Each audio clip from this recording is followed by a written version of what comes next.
Hey everyone, it's your girl Maddie here, aka Beaver Mosh, and today we have a very special guest. Very pleased to have Robert Garven of Cirith Ungol on the show, who just put out Dark Parade off of Metal Blade Records. Robert, thanks for joining me. How are you doing today? I'm doing pretty good. How are you?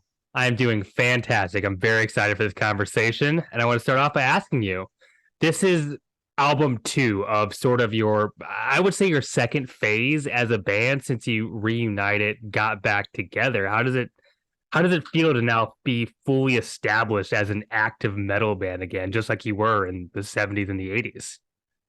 I don't think we've ever been firmly established as a metal band. Hey, I don't. I'm being honest. I don't know. I think every one of our albums, had been some pretty amazing music, and Yeah.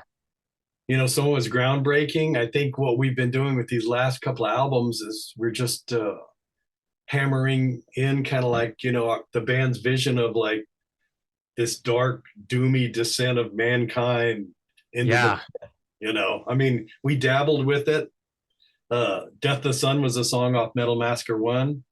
I wrote the lyrics to that. And so I guess I'm culpable for starting us off on that kind of like downward trip.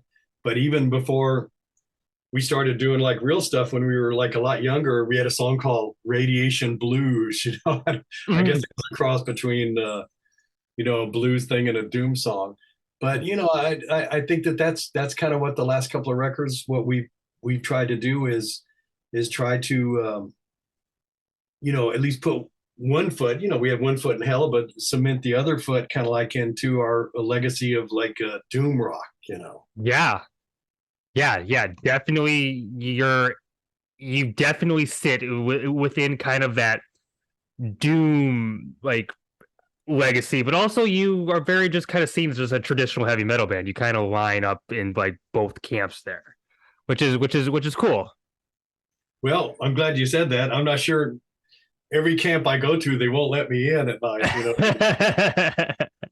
Well, from my understanding, work sort of went into this immediately after finishing Forever Black, but there was a pandemic in the way. How did that in any way affect this record? Yeah, that's kind of like the joke, when Forever Black came out, and I talking earlier, it's like if you looked on a calendar, I think March 20th or whatever day that was, it was released, was the exact same day the pandemic hit.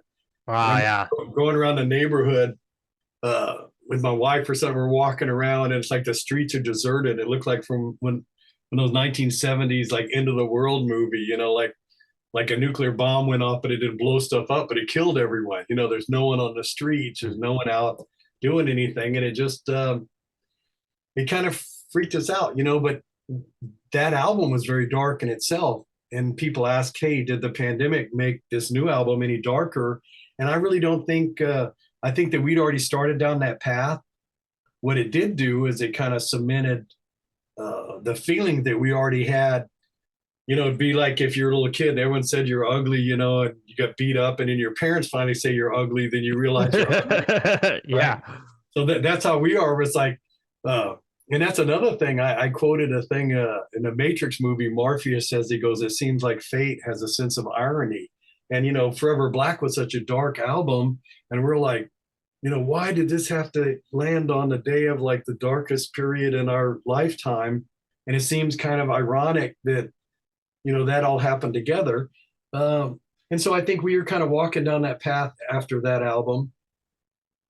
And also too, we put in right over here, we did this album, Half Past Human. The reason we put that out is because we didn't want to put two full-length albums out Hmm. during this giant pandemic that would kind of shut down the entire music industry. Yeah. And if you never heard that album, you should pick it up or listen to it, because we we were asked by so many people, why don't you find some of your old songs and kind of re-record them? And we were always like, no, why would we do that? We're not going to do that. Never. And then of course, every time we say never, I swore that I'd never touch another pair of drumsticks as long as I lived. And Well, here you are. 1991, when the band kind of broke up the first time, I go, I will never touch another pair of drumsticks. So anyway, so we kind of did that as just kind of like a bookmark between albums, but we were already working on the material.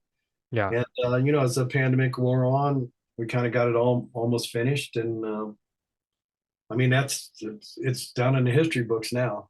Yeah, I remember exactly what you're talking about. I remember, hearing the news like, oh, this is real. Like this is the world's about to shut down. And like as music fans and people in music thinking, am I gonna get to see a show ever again? Is especially stuff people that are into more independent and underground music, is this gonna stop? Am I gonna lose access to this? Is our band gonna be able to survive? Like we didn't know at the time, and it was very scary.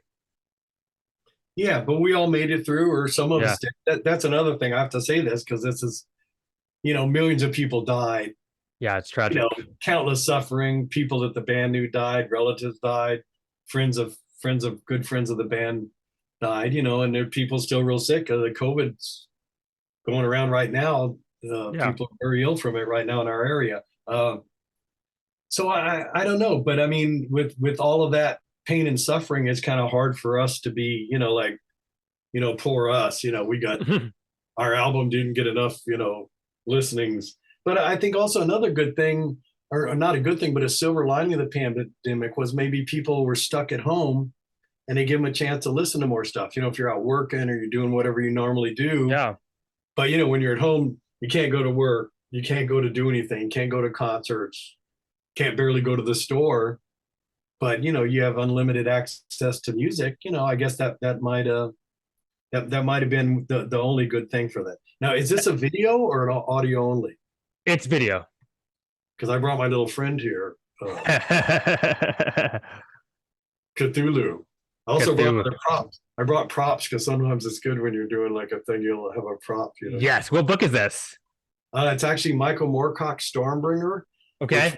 which we used for our first album cover right up here. Awesome. So, Okay. Cool. and this is the original book. We put that album out because we're trying to get. You're young. Everyone young can't really relate to this, but back in the day, you had like one or two radio stations in your town. There was no internet. Mhm. And you were either stuck at listening to what's on the radio or you drive around. We drive to Los Angeles, like maybe an hour away, to just comb through album racks looking for, the first Thin Lizzy album or whatever, Budgie, Yeah. what have you, Sir Lard Baltimore, Dust, all those early bands. And so we said, hey, look, we were trying to get some interest, so let's put out an album as a demo and shop that around to record companies, showing that, hey, we can do something really as good as anyone else and make, and the printing, I did the layout on it, but the pressing, the mastering of the album, everything was done by all the best guys at the time in Los Angeles. We're trying to find a cover, and we wanted actually a Frank Frazetta cover because I was reading a Conan book, and that's kind of what we picked. And Greg came in one day with the Molly Hatchet album with that cover on there, Yeah. right? We're like, well, what do we do now? Greg had loaned me this book, which I think he eventually gave me, and I'm looking at it and I'm going, Frazetta's great, but this is even better. This would be the best album cover that ever existed. We contacted the publisher, which put us in contact with Michael Whalen. And over the years, he's became probably one of the band's best friends of all time. And we used almost every one of his Elric paintings so far for a cover. And we're just so proud to be associated with someone of that caliber. I mean, a lot of people say, how come your name's from the Lord of the Rings and your covers are from the Elric things? The Lord of the Rings, the Elric books, all that stuff influenced us, but never to define the band or our music. It's just something visually that we wanted to be kind of tied to. Well, that's a great kind of segue to something I did want to ask, is that you are a band that does dig deep a lot into literature and fantasy, even some horror writing. Are there any specific stories or texts that you found yourself tapping into distinctly for this record, for Dark Parade? Yeah, and that's funny because I tell this story to every interviewer, and it's true. If you got every other member of the band here and ask them the same question, you'd come up with a completely different answer. At some point, you'd call someone up saying, hey, you send me different guys from different bands, but we're actually every guy in the band. I think that's kind of what creates the uniqueness of our band is we're all kind of on a common purpose, even yet we're all on a different train track kind of in a way. I do, in fact, and I'll tell you the funny story about that. For the song Dark Parade, and it's in the kind of the Metal Blade press release. But uh, there's a story called The Horror at Red Hook, Hmm. and it's an amazing story. It's a short story, so people don't like reading big long books. I mean, it'll take like less than an hour to read the whole story. Very, very good story. In the story, at the end of the story, there's an underground grotto, and you think of, let's say you're in some underground kind of like cave, and it's all like moldy, and there's a dock there, and there's like the water that's sloshing around in there that's like kind of oily and grimy and disgusting. Anyway, marching along this dock was this series of like inhuman monstrosities, all marching up to this swollen luminescent thing squatting on a golden throne. Yeah. Of course, in the background there's organ music playing, right? Which, because I love like the organ Hammond B3 type organ stuff. Oh yeah. And so when Tim goes, okay, I'm working on this song Dark Parade, and I go, this is what it reminds me of. And he goes, what are you talking about? And I go and I try to explain it to all the guys in the band, and most of them have read the story. And they're like, well, that none of us are seeing that. I'm going, well, look, every time I hear the name Dark Parade, or I hear the song, or I'm playing the song, that's what I'm envisioning. So in my mind, that is kind of where that came from. If that makes any sense, I know That that makes a lot of sense, and it's fascinating for you to kind of say that this is this is what I'm bringing into, but other people in the band are bringing different inspirations. It's kind of like this collaborative effort, almost, as from what you're describing. Yeah, and I think to Tim, the lyrics "Dark Parade," once again, it's mankind's descent. It's like a dark parade of mankind's, inhumanity to man. Our destruction of the world around us. Our Hmm. own civilization. Our culture, whatever you want to read into that. That's another thing. Everyone always says, and I get the unique opportunity to do a lot of these interviews because the other guys in the band, some of them are busier, they have other things going on in their lives, right? Hmm. And so for good or for bad, I guess on the people interviewing me, they're stuck with me. But everyone always asks me, what does Tim mean by the lyrics? And Tim goes, go read the lyrics. So if anyone really wants to delve into what we were talking about, just dig out the lyric sheet and read it. Now that said, I mean, it could be like, it's like the Bible or any other giant book, it's like filled with controversy. Everyone can read a different Yeah. end of that. But I mean, that maybe that's the beauty of it too. Yeah. Do you want your lyrics to be kind of open for interpretation, or do you want, listeners to kind of get a specific a meaning or interpretation out of it? Yeah, and I think Tim thinks that people will, but once again, it's such a broad topic. Now, I wrote the first song on our last album, Legions Arise, and to me, that was like part two of a song we had on Paradise Lost, Join the Legion. And that was like, hey, everyone get together and join our Legion. It's kind of like Cirith Ungol's version of the Kiss Army, uh, Yeah. without the comic book. And then, but then when we got back together, I was like, hey, come, Legions Arise. You guys joined, and we took a big long break, nap, and now we're back. So arise. And I kind of, for me, that was kind of like, uh, I know it seems kind of like sometimes they say, oh, your lyrics are all over the top, and but I mean, that's kind of like, that's what heavy metal is. I gotta say, metal is all over the top. That's why we like it. Yeah, and so and I kind of cater to that. I mean, people ask me, they say, how do you write your songs? If I actually sat down and told people it's boring, I tell them, we write our songs like, like a master blacksmith would create a legendary battle blade, I love mixing that. the correct amount of alloys together, and molten metal, and then, and forging them, hammering them out, to like, create the strength in the blade, So, I mean, it's all to me, it's kind of part of being in a metal band is being able to flex that kind of fantastical, language, and Yeah. jargon, I guess. Well, I would love to hear from your mouth that why do you think people love metal so much? Why do you love metal so much? Why is it so appealing to people? Well, I'll tell you, the first band I ever seen live, a relative, my brother-in-law's sister, took me to see Mountain. Yeah. First time I ever smoked pot, I was probably around 14 or 15. And Greg had already given me mountain climbing, what a couple of years earlier. And so they were always a big favorite band of mine. I own that record as well. Yeah. But they were just live. They were one of the 2 or 3 bands that I ever saw that was like exceeded any expectations. Most bands you see and they're really great. I could go through the list of all of them, but Mountain and Thin Lizzy were the 2 bands. I'm like, wow, these guys are so much better than on the album that it's just hard even to like, it's hard to even like square the 2 together. But I remember going to that first concert and I'm just going, wow, it's like, and that's why I love this style of heavy metal. The pounding drums, the thumping bass, the screeching guitars, the screaming singer, not always screaming, but the singer is like out there on top, just like giving it everything. And to be honest, I listen to all sorts of other music, even going down to like pan flutes from like South America or Irish folk music. I go off with my sister and I've seen all sorts of different folk music from all around the world. But the only music that still gets me going is this type of music. And when I go to a concert nowadays or something, especially if it's the same type of band that I grew up on or, an old band that I'm going back to see again, I think it's something that kind of sets my blood on fire. Yeah. And there's also something too that kind of like, primal, it kind of connects with your primal. Now, if we talked about this in the band at some point, they changed the tuning, like, all songs at one point were tuned to a different key. Oh, wow. Okay. You should go look into that because it's weird because the tuning that everyone uses now is like discordant tuning, which actually generates anger and fear and all sorts of like painful emotions in people.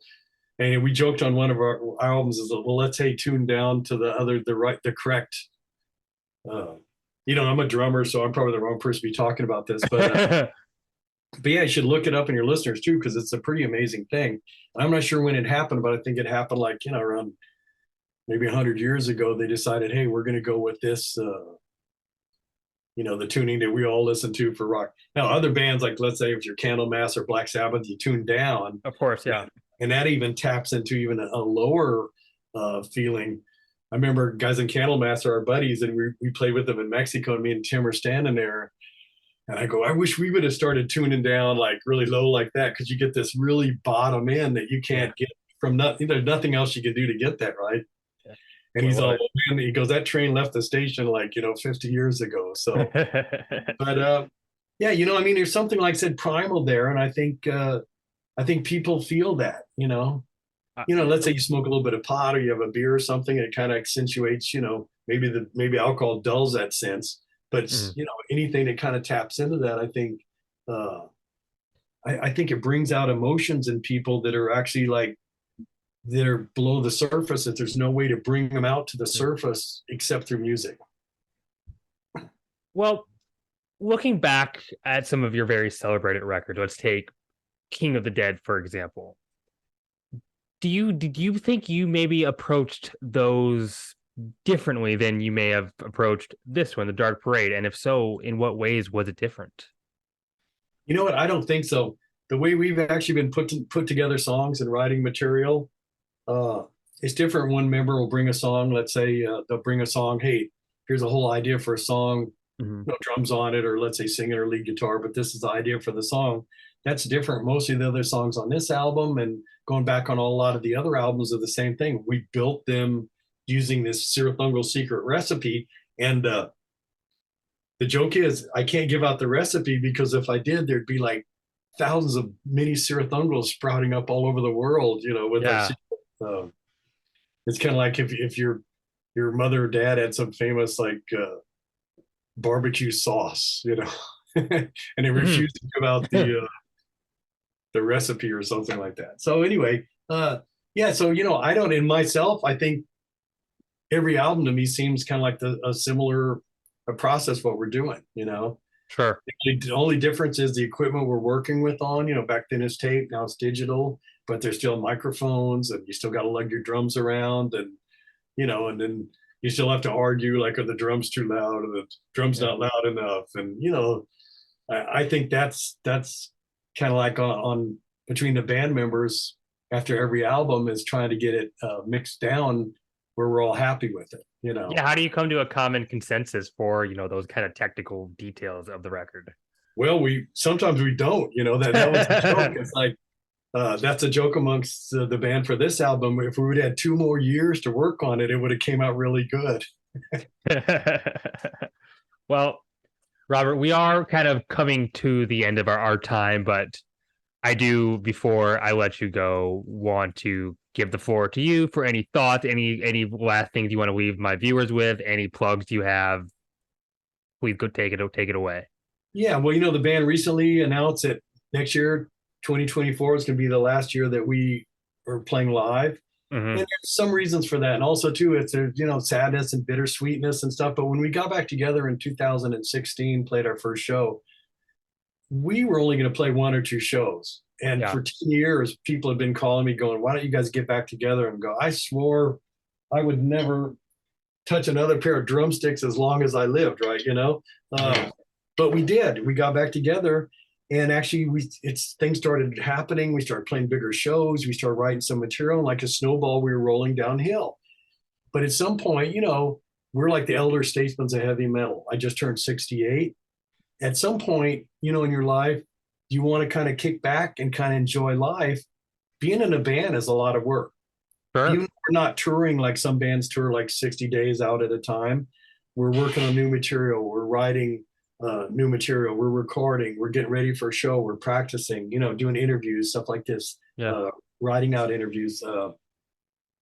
So there's quite a bit involved there. And even though we've enjoyed it, you know, the kind of consensus in the band is we'd rather kind of go out on top.